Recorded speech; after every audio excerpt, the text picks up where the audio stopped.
of the United States of America and to the republic for which it stands, one nation, under God, indivisible, with liberty and justice for all.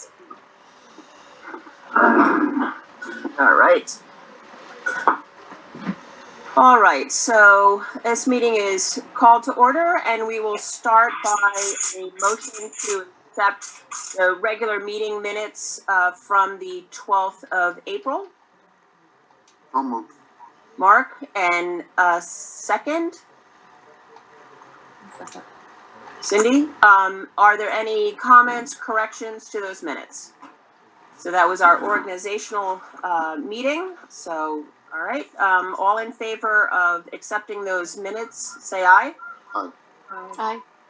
All opposed? Motion carries. At this point in time, I would like us to remember two very, dear men that we have had to say goodbye to this past week, and who have given so much to this community in terms of service, heart, and friendship. The first is Eric Craven. He was born on March 4th, 1964, and passed this past Wednesday. He died after a long and valiant battle with ALS. He was 54 years old. And Eric and Claire were a vital part of our community, where they began vacationing here in 2003 and then eventually became full-time residents. Eric always had a way of thinking of others, seeking out opportunities to help in his quiet and generous way. He served as a village trustee in 2019 and brought with him his career experience in engineering, finance, human resource, and business. And he made significant contributions to Speculator through that work. There will be a memorial service down in Tampa that will be available for a live stream for those who may be interested. That's 10 o'clock on Saturday. And also, very sadly, our dear friend, Mark Hughes, born December 1st, 1971 to April 23rd, which is this past Friday. Mark passed away from liver cancer, sudden onset and progression. Mark gave so much to Speculator and Lake Pleasant in terms of his long service with the fire department, the rescue squad as an EMT, school bus driver, a member of the Oak Mountain Ski Patrol, and so much more. With an ever-present smile on his face, Mark was always ready to help. And as we were just discussing before the meeting, his service will be either at the ABC Ministry Center at 1 p.m. on Saturday, or in case of rain at the Pavilion in Speculator at 1 p.m. So I would just like to take a moment and have a minute of silence to remember these really incredible men, as well as we remember their families in this difficult time.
Thank you for that. At this point in time, I would like to open up the meeting for public comment. Any members of the public who wish to speak at this time? Okay, hearing no public comment, we'll close the public comment and go to the report of Public Works. So Crystal, have you given me the ability to share screen? No. Not yet, hold on. There. Okay.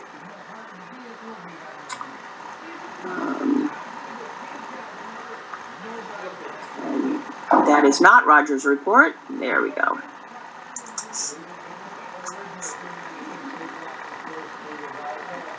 All right, Roger? All right, good evening, everybody. The last 40 or 30 days, we took down the skating rink. We've been cleaning roadside ditches a little bit here and there. We started sweeping. We plowed and sanded as needed. Unfortunately, we had to a couple times. We haven't blew the sand off the sidewalk yet, but we're going to get that. We've been doing garbage recycle, shoulder work, cutting low branches all the time if we see them. We're checking the dirt section of Elm Lake Road. It's still pretty soft, so it'll probably be another week or two before we can open the gate. And we fixed a few potholes. Still a lot of potholes to fix. The next 30 days, we're going to start work at the beach and branches, of course. Roadside ditches when we need to. We're going to start work at the point. And we also have garbage and recyclables. We're going to start work at the beach parking lot. Hopefully we'll get all 3 of them done. But I saved a little into the next month just in case. And the dirt section of Elm Lake Road, hopefully we can rake it and get that open. And potholes and shoulder work. And the same for the next 60 days.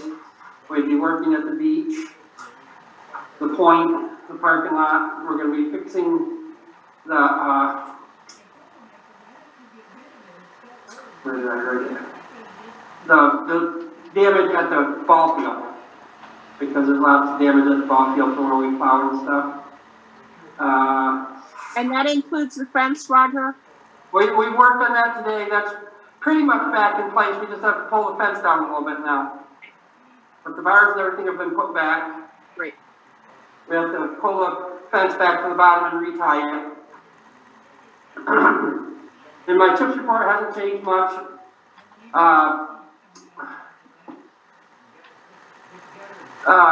John Stones from Gorman is supposed to come up and we're going to go over a few roads and figure out what 2 we're going to do.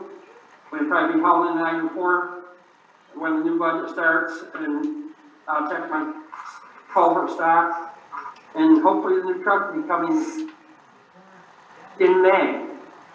So you would be able to submit your final chips for that quarter at the end of May? I'm hoping so. Okay, good. I was told it'd be here late April, and it hasn't showed up yet, so I'm hoping it shows up early May. But don't want to hold my breath.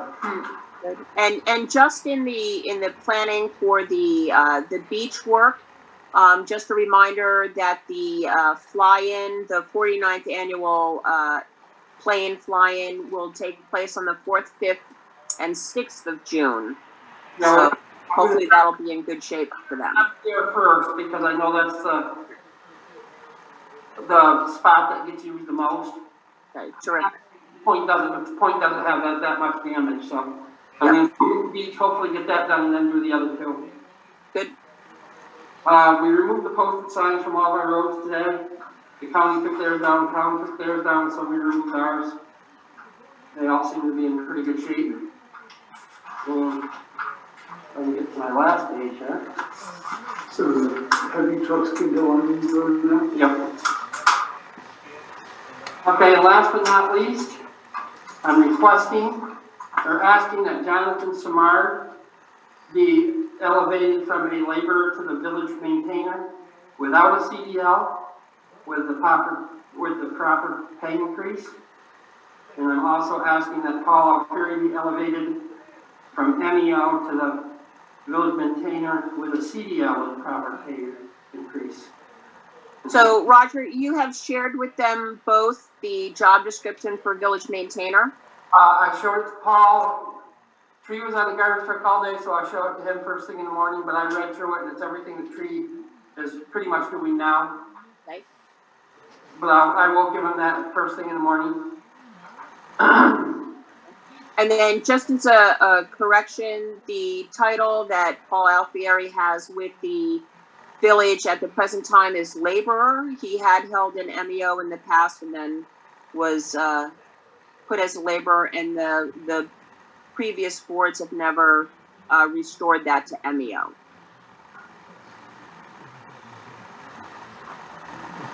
But we'll discuss that during executive session when we're talking about these opportunities for maintainer. Right. Okay. All right. Are there any questions or comments for Roger? Just, Roger, to let you know, Crystal and I are completing the application for the vent tracks, and we're looking for a 6/11 date, for, accepting that, equipment and training. Okay. I'll keep you tuned. Yeah, I see that other thing that you guys are working on that, so. I appreciate that, too. No problem. Okay, so we will thank you, Roger, and we'll get back with you after our discussion in executive session about what those changes will be to the structure of DPW, and if there are any changes, those would not go into effect until June 1st. All right. So Good, good. thank you. Thank you. Have a good evening. So at this time, we'll turn it over to Crystal All for right. the clerk treasurer's report. All right. We heard from 2 of the lifeguards from last year who have interest in coming back this summer. They're both working on getting recertified, so once that's finished, I'll present them to the board for approval. The Southern Adirondack Independent Living, also known as SAIL, before COVID shut everything down, they used to use our map room twice a month, every other week for meetings and such with people within our area and our community. They help with things like health insurance and New York State health insurance and things like that. The representative, Mark, I believe his name is Mark Finkel, he stopped by today asking if the village would be willing to allow them to resume using the space on the every other week schedule. Hopefully in the next month or so, he's going to be putting together a schedule, and there was an agreement, but I could not find our previous agreement with them. And they're the ones who create the agreement. Okay. They're the ones who created it in the past. Okay. From what I understand, his supervisor is new. So I'll get a hold of him and ask him if he could look into what our agreement in the past and modify it for now. If we're willing to allow him to continue using that space. So let's pause for just a moment and open it up to the board if you have any questions regarding what they do. So Southern Adirondack Living, they come, and it's an opportunity for people to come and ask about insurance, about different benefits that are available. They've used our office in the past, 2 times a month. And that was before COVID, and they used the planning room, and they only do it for what, like a half a day at a time? Yeah, it's usually only 4 hours. Right, so it's not very long, but it really helps people in the area with benefits and not having to travel so far. So, and they haven't been disruptive in the past and been very. Oh, no, not at all. We talked a bit about our, the COVID restrictions and all of that we have, and they're just barely starting to get back out.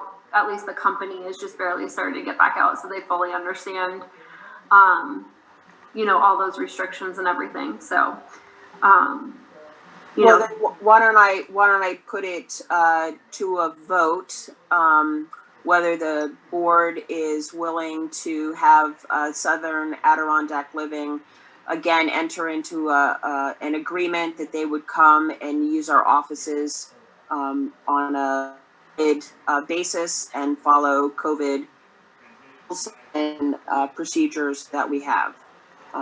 So I'll make that motion. May I have a second? As long as Crystal's fine with it, and Tracy, I would second. Okay. We've never had any problems with them in the past, so Great. I wouldn't. Any other questions or comments? All right, so all in favor of entering into an agreement with Southern Adirondack Living to use our spaces under the COVID policies and procedures that we have in place, and provided that they don't interfere with Crystal and Tracy. It's a long motion. All in favor, say aye. Aye. And all opposed? Motion carries. All right, carry on, Crystal. All right. Donna Bankovich contacted me questioning what they may need to do with regards to the chamber working with one of their members, Adirondack Mountain and Stream Guide Services, on providing locally guided hikes, paddles, and fly fishing clinics. Really, the only question is on whether they would, the clinics would be at the pavilion, the fly fishing clinics. Two of them during the one in July, one in August. They would be charging, the service would be charged through this Adirondack Mountain and Stream Guide Service. It would be, let's see, hold on, sorry. I got a little off track there.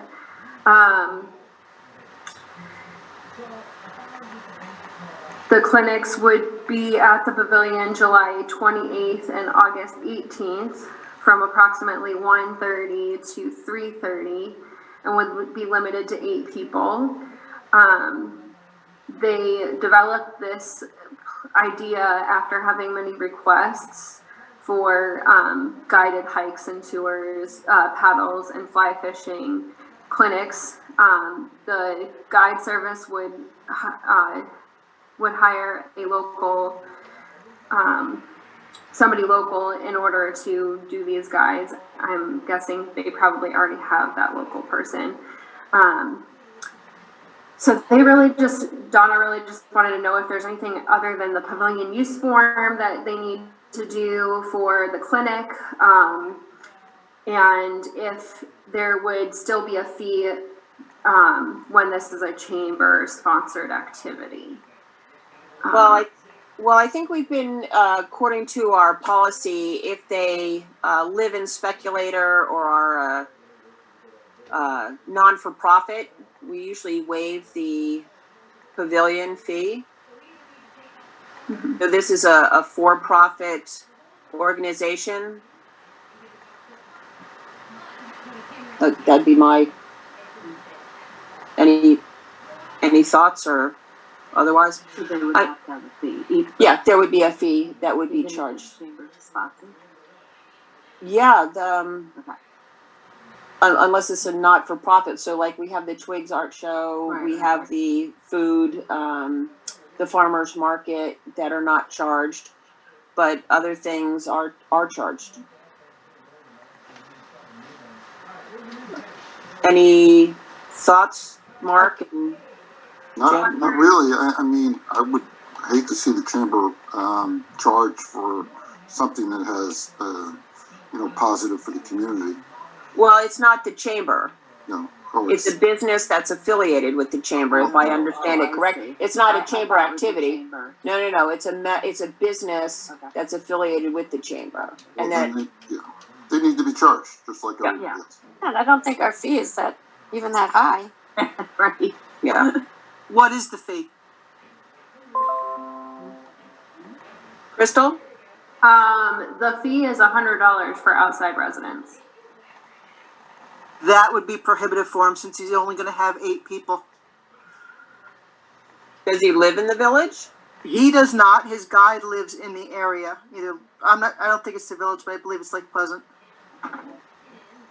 So, this was, these things were asked for from the public for us to find someone who would help provide outdoor experiences, guides, hikes, paddles, and this fly fishing clinic. Yes, the guide is charging it, but it's, Well, it's setting a precedent. I understand, but it's prohibitive, so we'll have to find someplace else, that's all. Okay. And then the other pavilion request, Crystal, Gary Godfrey. Yeah, so the other pavilion request was, what was his name, Gary? Gary Godfrey. He is part of Hamilton County Volunteers. They expect about 40 people to attend. The meetings would be every third Thursday, May, June, July, and August. We did inform them of the farmers market that goes on there, and they changed their time to 7 to 9 p.m. So it wouldn't interfere with that. I did speak with him today. The organization helps residents that need financial and or physical assistance due to injury or illness. A few of their members live within Speculator, including Rob Peck, who came in to sign the pavilion use form that was submitted. So they were wondering, I had never heard of the organization before.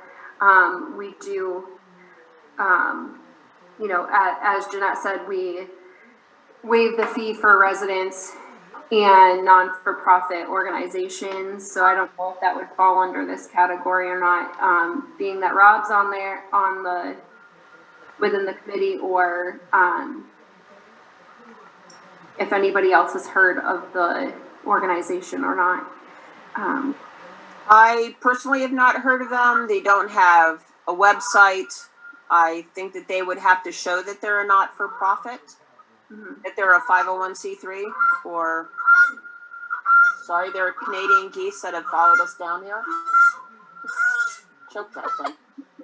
Sorry, he's right there. So anyway, Canadian geese.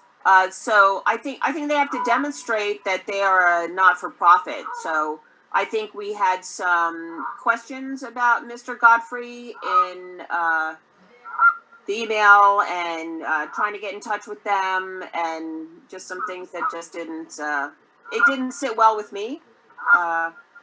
Correct. He did respond today after another prompt, and that's where I got the information that they help residents needing financial and or physical assistance. Personally, I would like to see some evidence of that. Okay. Does anyone else have? Well, I don't think you can approve it. No, yeah. Right.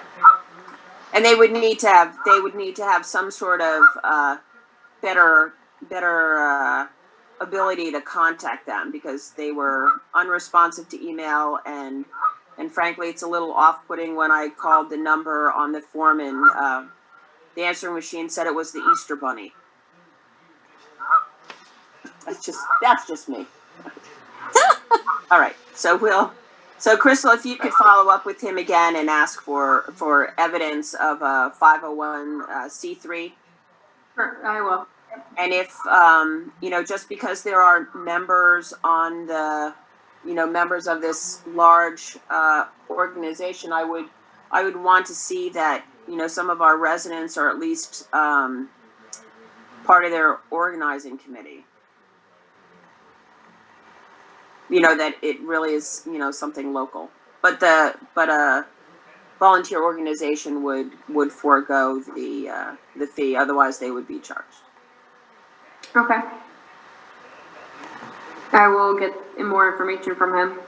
Okay. One last little thing. I have spoken to Williamson Law Books, and we will be set to roll out the online bill pay for taxes and water sewer bills June 1st, as well as the email billing for the next so for the August water sewer billing period, we will be able to have that email billing set up.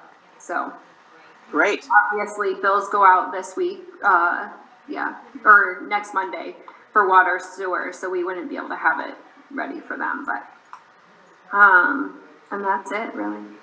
Good. All right, any questions or comments for Crystal? Or on any of the topics that she's covered? No? Okay, I'd like a motion to approve the financial report number 10. Moved. Mark, second. Becky, any comments or discussion? Hearing none, all in favor to approve the financial report, say aye. Aye. Aye. All opposed, say no. Any abstentions? Cindy, okay? And that motion is carried. And now, looking for a motion to approve abstract 22.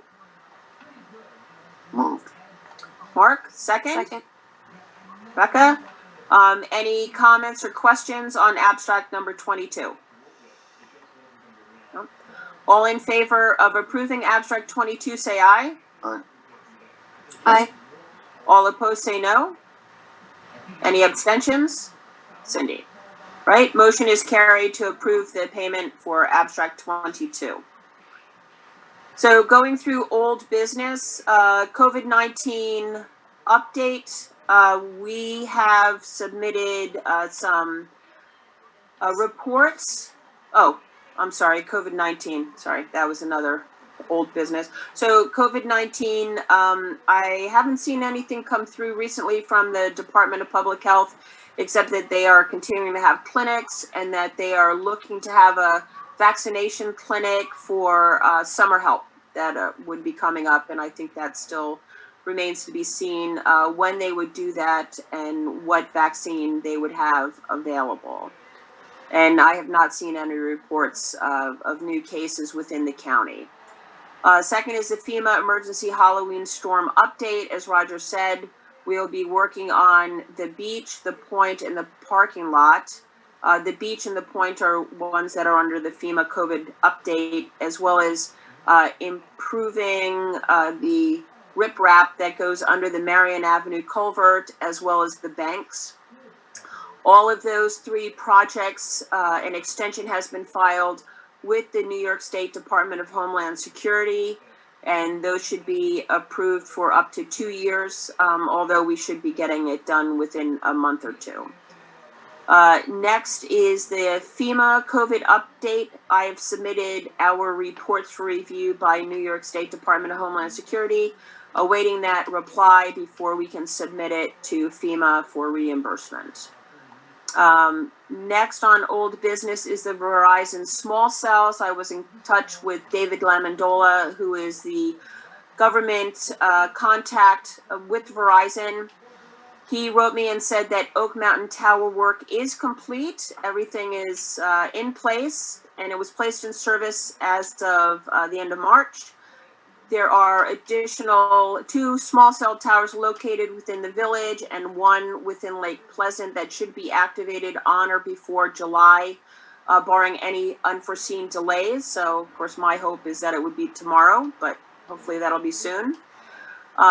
There was also a question put to him about where the payment process stands and when those payments to the village as well as to SVAC would be paid, and they are working through that and should be in touch with us in the very near future. The fire tower, as you know, we're still trying to get an APA variance, and with that we have to submit an application, which is sort of arduous for us to do because there are so many parts and we're narrowing down. So next week I'll be meeting with Lenny Crute, and we will be doing the site plan for that submission. So he's agreed to help us with that. LED streetlights, radio silence from National Grid, should be any day now when the lights come on. And the last under old business is septic systems and erosion regulations. So Mark, you had some feedback on that? Yeah, we worked with Hamilton County Soil and Water. Jeanette and I got their comments on the document. Then we sent it to Lake Pleasant Second Ag Association, LPSA. They gave comments. I incorporated their comments, and then Jeanette wanted to send it to Mr. Fox. What's his first? Bob Fox. he has a background in engineering on these type of issues. Once that's done and we receive his comments, I'll submit it to the board for review and their comments, and hopefully by July 1st, we can make it happen. Terrific. And I think we promised before we would circle with Lake Pleasant as well. I understand that they have formed a committee, and we would do it as a courtesy to show them what our progress is. Yes. Good. All right. New business is a final copy of the budget that was distributed on Friday. There were final adjustments that were made since the public hearing, and that included the $8,300 plus or minus a few dollars savings from the workman's compensation insurance. The salaries were also plugged in for the new hire and the as a maintainer and the HEO operator. They were only estimated in the past. So the total appropriations for the 21-22 budget are in the amount of $989,820, which is a decrease of 6.8% over last year's modified budget. The taxes will be increased this year by 1.3% over last year's modified budget, which is within the allowable New York State tax cap. When we look at the other side, we look at the anticipated revenues raised by the taxes and other sources. That amount is $973,820, which is a reduction from last year by 5.49%. So there's an outstanding balance of $16,000, and we will be taking that we will be appropriating the $16,000 from the fund balance, which will still keep us well within compliance with our fund balance policy. So are there any final comments or questions on the 21-22 budget? Good job, everybody. Yeah, and Crystal, great job keeping us up to date with all of that. No easy task. So, all right. So without further ado, all in favor of approving the 21-22 budget as presented, say aye. You need to make a motion. Oh, I'm sorry. Sorry. So may I have a motion to approve the 21-22? Thank you. With the changes, so Cindy Rumsey is making the motion. Second, Mark. All in favor, say aye. Aye. Aye. All opposed, say no. Any abstentions? Motion carries. We have a budget for 21-22. Okay. So the next thing that comes up is a little complicated, but it looks like we may have some time to work through some of it. So I'm going to share my screen. There we go. There's a lot of words. Okay. So the board was provided this copy of a slide deck from NICOM. And so what has happened recently is that there's the law called the Marijuana Regulation and Taxation Act that was signed into law, New York State law, on March 31st, 2021, which actually legalizes the possession and use of cannabis effective immediately. So let me try and see if I can get to jive with some of the slides. So it's effective immediately. The actual sale of adult use cannabis is not expected to begin until late 2022 at the earliest. So this gives the time for two new state agencies to be created, and that is the Cannabis Control Board, which would act with licensing, and the Office of Cannabis Management. So licenses will be required prior to engaging in cultivating, processing, distributing, delivering, or dispensing cannabis. Licenses are also required for operating a cooperative, micro businesses, nursery, or on-site consumption establishments. So the interesting thing about this law is that it is an opt-out law. I think I may have gone too far. Okay. So the interesting thing is that this is an opt-out law. So the law's been passed. If a village or a town or city does not want to have establishments for the retail sales of cannabis, they need to pass a local law that opts out of retail sales, and that must be done by December 31st of this year. This is what gets confusing is that as part of the regulations, a local law gets adopted that is subject to a permissive referendum. So that permissive referendum is where the village voters vote on whether they want to accept that or not. So you have to adopt the local law before December 31st.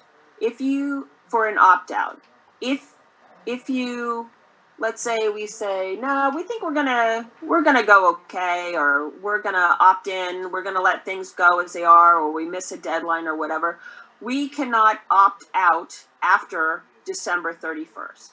However, if we opt out of having a retail sales, we can later opt back in if the board changes their mind, if the village changes their mind to do that, but not the other way around. So once you don't do anything, you can't go back and opt out. So we only have one opportunity to opt out, and that's before December 31st. So it gets a little confusing. So we also need to bear in mind that there are some people have a knee-jerk reaction that absolutely yes, we shouldn't have any commercial cannabis retail sales within the village and in the town, and yet I think as board members we really need to take a careful and thoughtful look at what does that all involve. So we need to bear in mind that there would be revenue associated with the sale of retail sales of cannabis. And at present, that is set in the amount of 4% with a local tax. And within that local tax, 1% would go to the county in which the sales occur, and 3% to the village with no restriction on the use of those funds. Right? So we can build a new park. We can, give everyone jet skis or something. So, but that 3%. So, and that 3% would then be further divided between the village and the town in which it resides as agreed upon by the respective governing bodies. And if there is no agreement, then it would be an automatic 50-50 split. So those are two sides of a coin. We can opt out and not have anything. We can leave things as they are, allow commercial use or commercial retail sales, and we would benefit from the tax revenue. There are a number of other discussions that we should have about whether this is a good thing or a bad thing for the village, but I think we need to keep in mind what our timeline is with this opting out and referendums, and whether we have a special vote or a special election or not a special election. It gets a little confusing. So Crystal and I have gone back and forth with NICOM, and I think we have it pretty well set in our understanding. So the Village Board of Trustees would, if we choose to opt out of having retail sales, the Village Board of Trustees would adopt a law to opt out of having retail sales. A petition would then have to be filed with the Clerk Village within 30 days of adopting that local law, and it must be signed by at least 20% of the village electors as shown on the register of electors for the previous general election. What makes it a little confusing is that the board can also make a motion to submit the local law automatically to a referendum rather than waiting for a petition or eliminating the need for a petition. So if we do things that way, if we go by petition, a petition would have to be filed on or after January 1st to be put on the March general election ballot. If a petition is filed between March 1st and before January 1st, a special election would be held. And there are costs associated as well as logistics associated with having a special election and only for a referendum.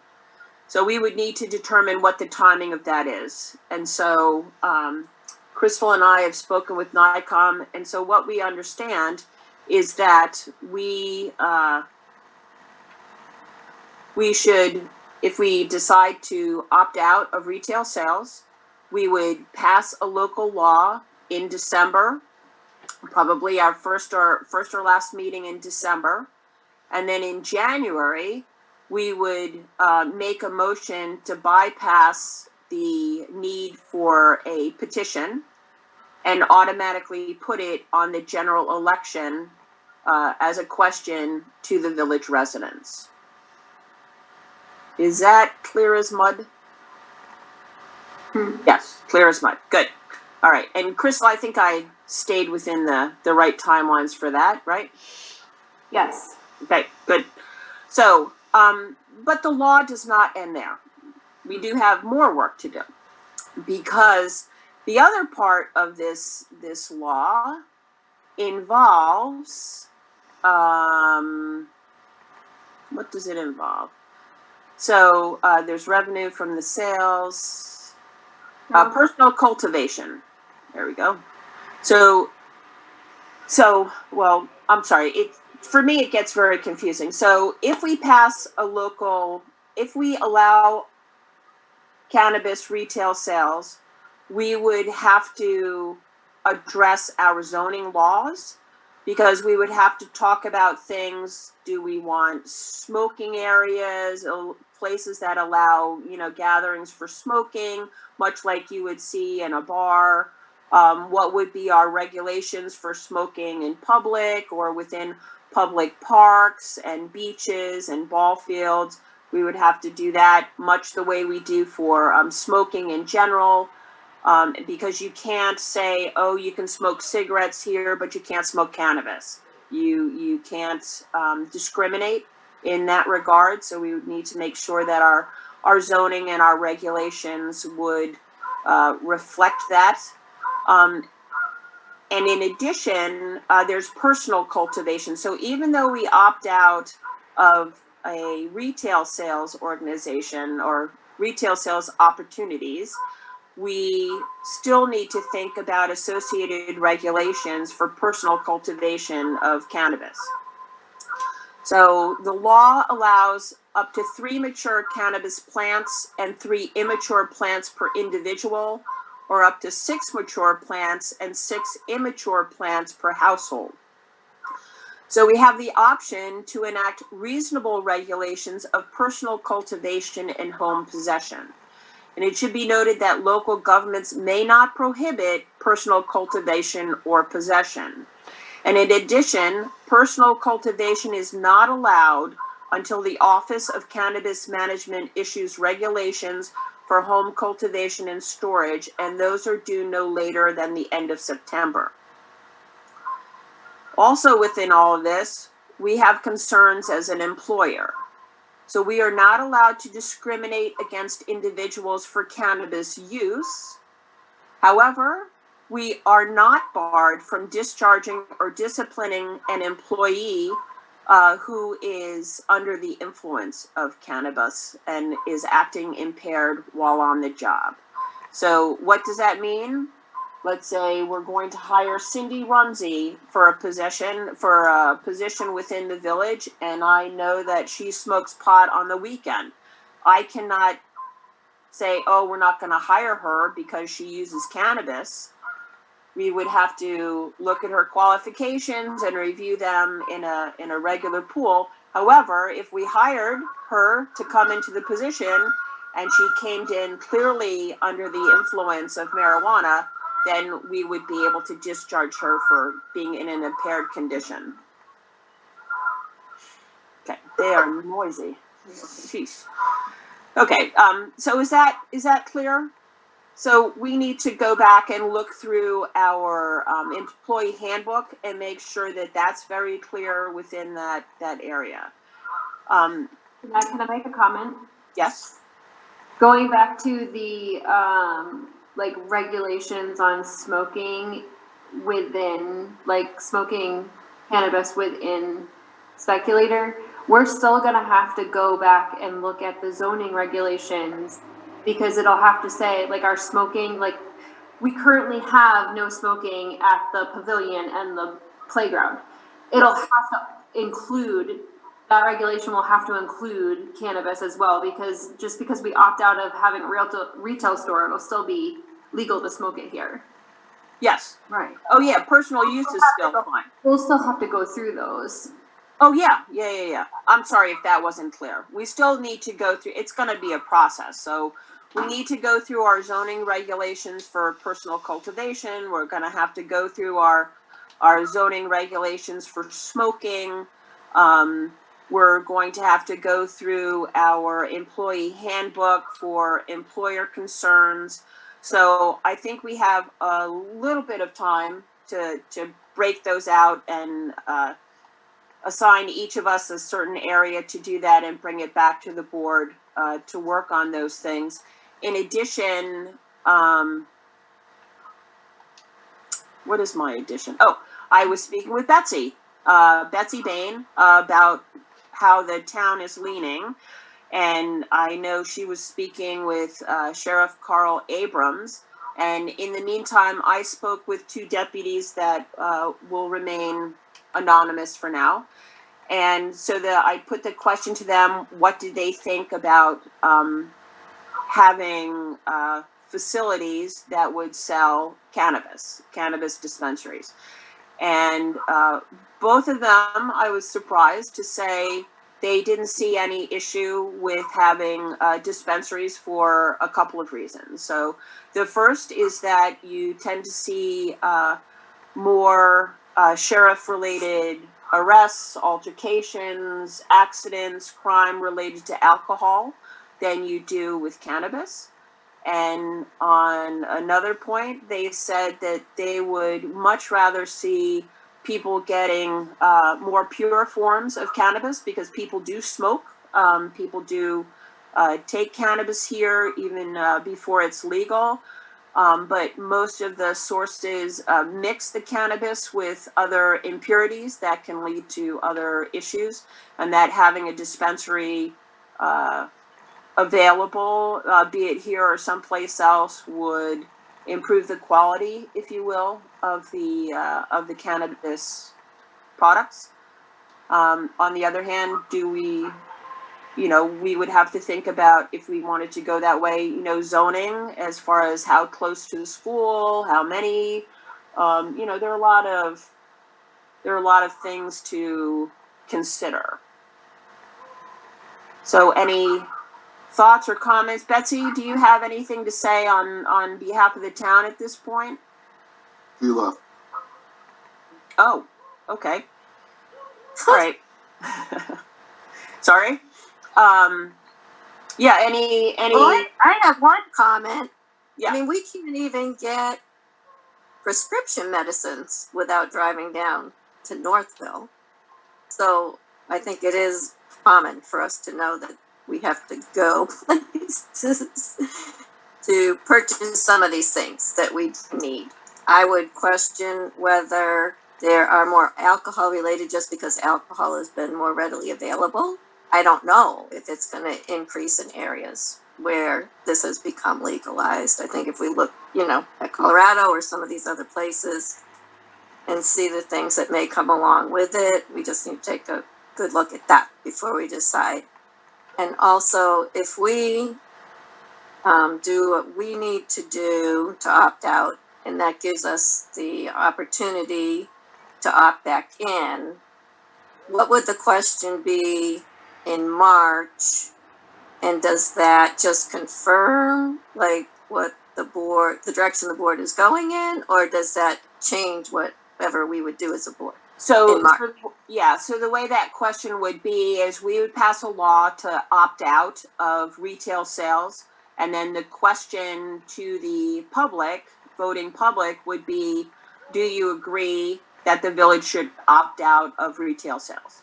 That's what I understand the referendum would be. So they would vote yes, we want to opt out, or no, we want retail sales.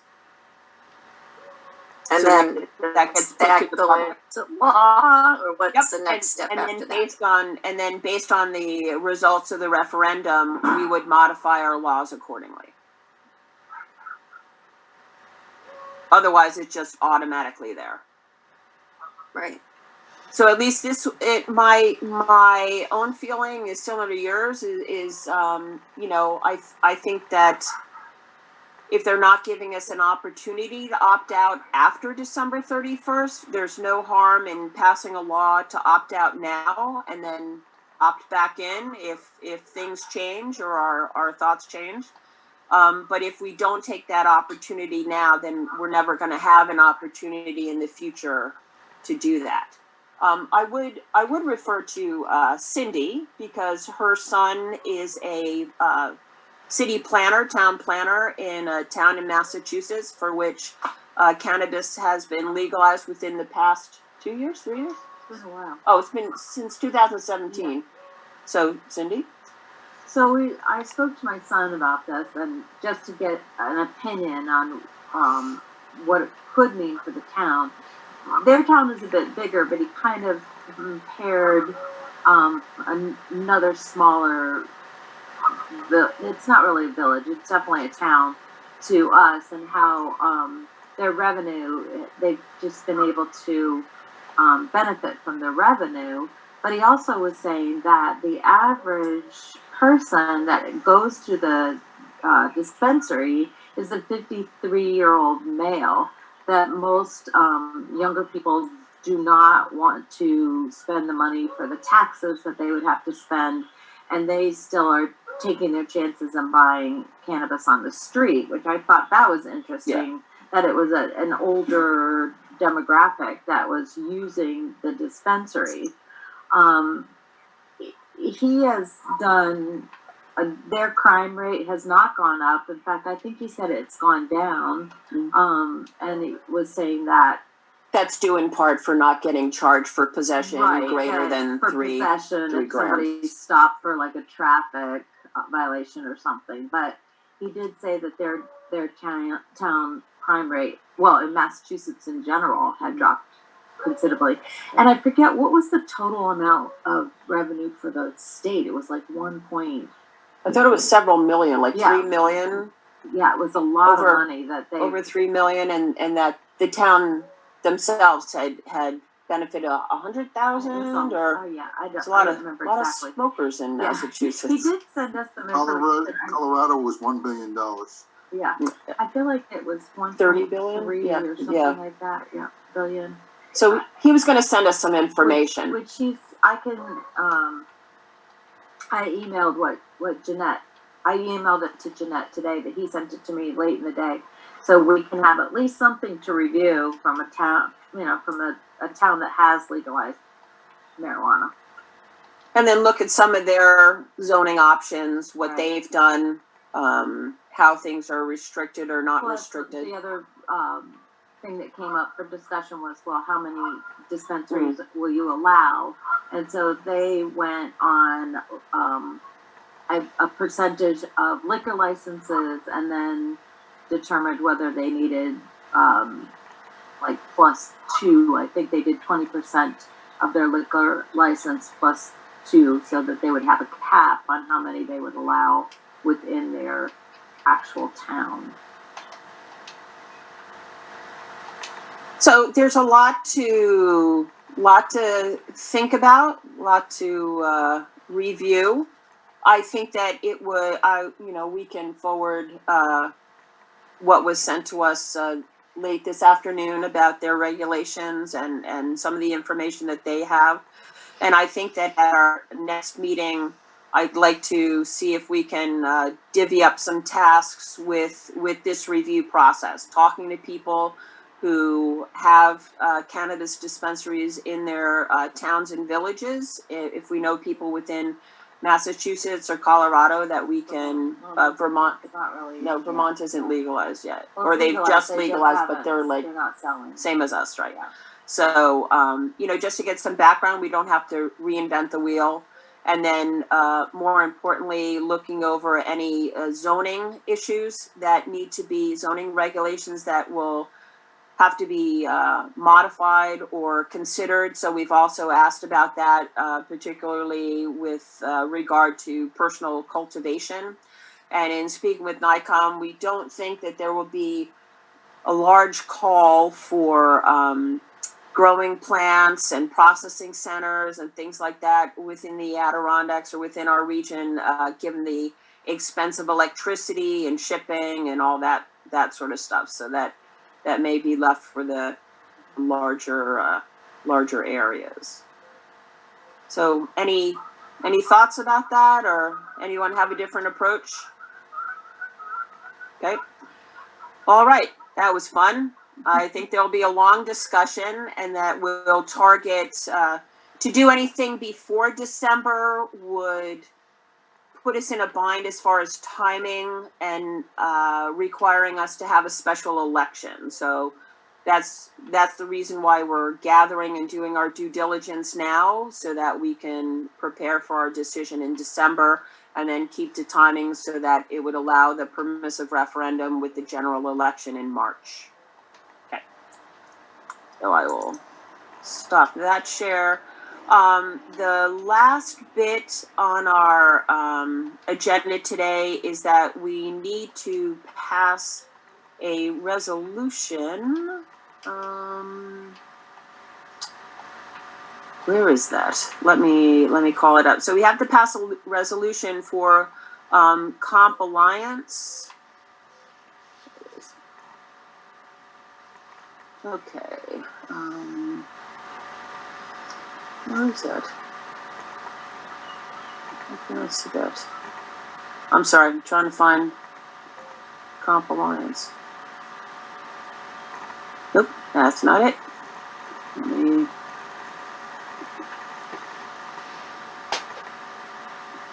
I'm not sure why it's not popping up. Share. Desktop. Can you see that? Can you see that? Okay. All right. So this is a resolution that we have been asked to pass from. I guess it would help if I can spell worker with Jeanette, R. could you zoom in? It sounds easier than it looks. Oops. Let me see. I can see it. No All problem. right. Well, I was thinking more for Jim over here, who is sitting a bit away. All right. Is that better? Thank you. Okay. So this is a resolution for New York State Municipal Workers' Compensation Alliance Plan document. And this resolution shall be known as the New York State Municipal Workers, again, with 2 R's, Workers' Compensation Alliance Plan document. Whereas we have proposed, oh my gosh, what is wrong with this? I apologize. Yes, too much cutting and pasting. Wow. Okay. I apologize. So whereas basically the Village of Speculator is eligible for membership in this plan, we have made an independent investigation of the plan and reviewed the plan documents and have concluded that it would be in the best interest in the Village of Speculator to participate in it. And as we mentioned before, this would be a cost savings of $8,300 a year. The coverage is identical to what we have been getting with PERMA, and this would enable us to have this rate locked in for up to 3 years, 2, and we're hoping for 3 years. So we would like therefore be it resolved that the Village of Speculator enter into a membership in the plan pursuant to subsection 50, subdivision 3A of the Worker Compensation Law. And be it further resolved that Mayor Jeanette Barrett be and is hereby authorized and instructed to execute the plan's charter document on behalf of the village's speculator. And be it further resolved that the custody of all joint plan monies by the plan administrator under the plan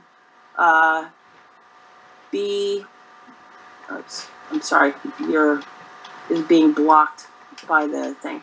Okay, so be it further resolved that the custody of all joint plan monies by the plan administrator, which is Comp Alliance, under the plan be Comp Alliance, and the same is hereby approved. So I would like a motion to accept this resolution so that we can proceed with Comp Alliance as our municipal workers' comp insurance plan. So moved. Second. Oh, gosh. Yep. Okay.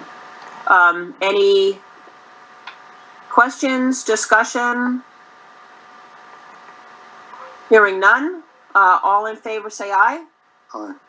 Aye. All opposed say no. Any abstentions? Okay, motion carries. Crystal, this resolution, the cleaned up version that I will send you, requires a seal of the village. Yeah. Okay. All right. Nope. All right. You saw that note? Yeah, Okay. Any other new business from the board? Okay. Hearing no new business, we'll go to the board roundtable. I was contacted by Tracy Eldridge from the county informing us that the transfer station hours have been set Monday through Saturday, 8 a.m. to 4 p.m. May through October. So these are truly signs of spring and summer. So that's all I have at this point. Anybody else? Nope. Okay, hearing no board roundtable, we will open it up for public comment before going into executive session on DPW restructuring. Jeanette, this is Mark Jacob. Yep. We seem to have glossed over the old business of the snowmobile trail as it relates to my driveway crossing. Can I ask two things? Do we have an update? And can we please keep this as old business? Sure, I can add it to old business, and there are no updates at this time. Okay, thank you. You're welcome. Okay, anyone else from the public who wishes to comment? Matt, I talked to Chuck Smith the other day. I can't hear you. You can come closer, Shorty. I talked to Chuck Smith the other day, and he said if you had any questions on the water system, and you thought, he could help you out, he said, feel free to call him at any time. So, Oh, sure.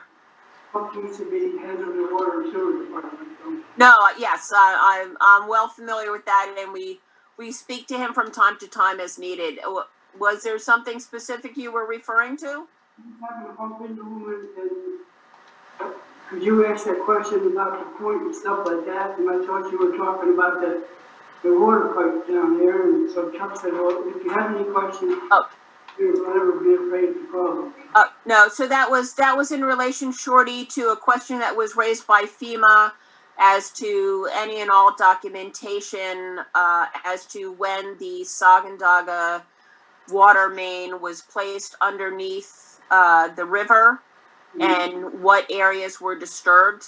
So what I was asking our village historian, Bev, and she confirmed with photographs that entire point area has been seriously disturbed with the prior hotel, boathouse, etc. in that entire region, because it was a question of whether some archaeological preservation, whether that had to be done. But since it has been disturbed in that period of time, they were fine for it to proceed. Okay. So it wasn't just specific to the water system, Shorty, it was the area of disturbance that would need to be done now to replace the water main. Okay, and on the other, on this canvas, I believe the other night, the town is gonna vote to opt out. So I understood last Monday night's meeting, so.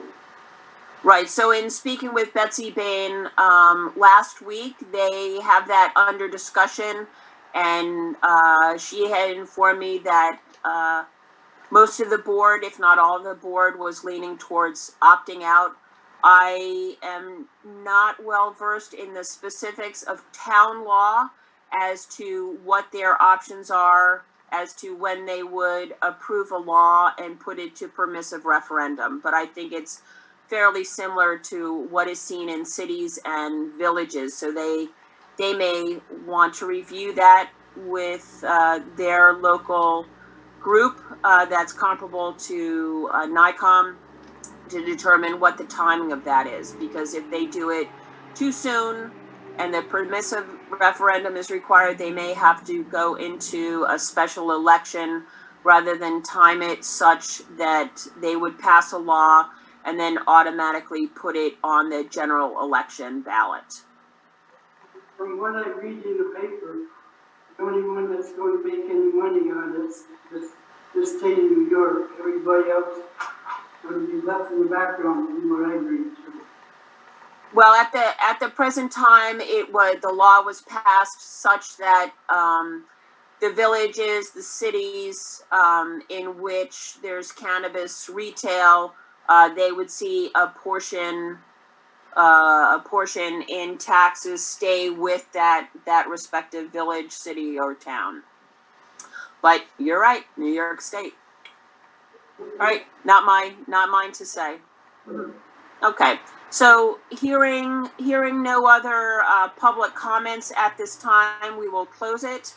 And I will ask for a motion to enter into executive session to discuss DPW restructuring and more specifically, Jonathan Simard and Paul Alfieri.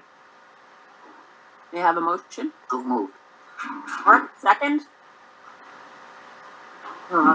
Okay. Cindy, all in favor? Say aye. Aye. Aye. Jim, was that an aye nod? Sorry. Okay, good. All right, so at this point, we will end public comment and ask the public to be dismissed, and we'll go into executive session.